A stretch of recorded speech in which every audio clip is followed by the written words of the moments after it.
IELTS 14. Test 4. Section 3. You will hear Stephanie, who is thinking about taking a one-year course in children's literature, talking to Trevor, who is currently taking the course. First, you have some time to look at questions 21 to 25.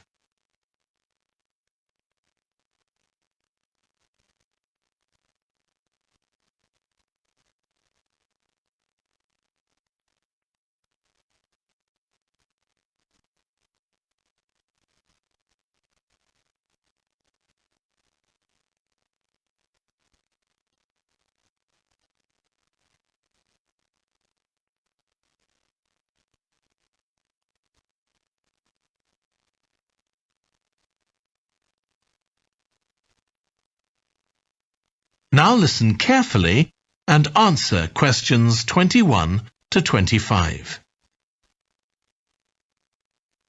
Hello, Trevor. Hello, Stephanie. You said you wanted to talk about the course I'm taking on literature for children. That's right. I'm thinking of doing it next year, but I'd like to find out more about it first. OK, well, as you probably know, it's a one-year course. It's divided into 6 modules, and you have to take all of them. One of the most interesting ones, for me at least, was about the purpose of children's literature. You mean whether it should just entertain children or should be educational as well? Right, and whether the teaching should be factual, giving them information about the world, or ethical, teaching them values. What's fascinating is that the writer isn't necessarily conscious of the message they're conveying. For instance, a story might show a child who has a problem as a result of not doing what an adult has told them to do, implying that children should always obey adults. Oh, I see what you mean. That module made me realise how important stories are. They can have a significant effect on children as they grow up. Actually, it inspired me to have a go at it myself, just for my own interest. I know I can't compete with the really popular stories, like the Harry Potter books. They're very good. And even young kids like my 7-year-old niece love reading them. I'm very interested in illustrations in stories. Is that covered in the course? Yes, there's a module on pictures and how they're sometimes central to the story. That's good. I remember some frightening ones I saw as a child, and I can still see them vividly in my mind years later. Pictures can be so powerful, just as powerful as words.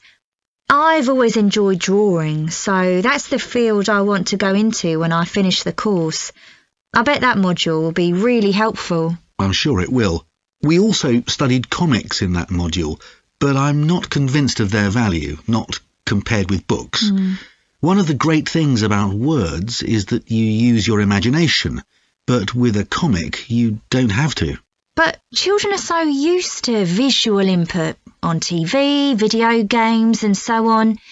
There are plenty of kids who wouldn't even try to read a book, so I think comics can serve a really useful purpose.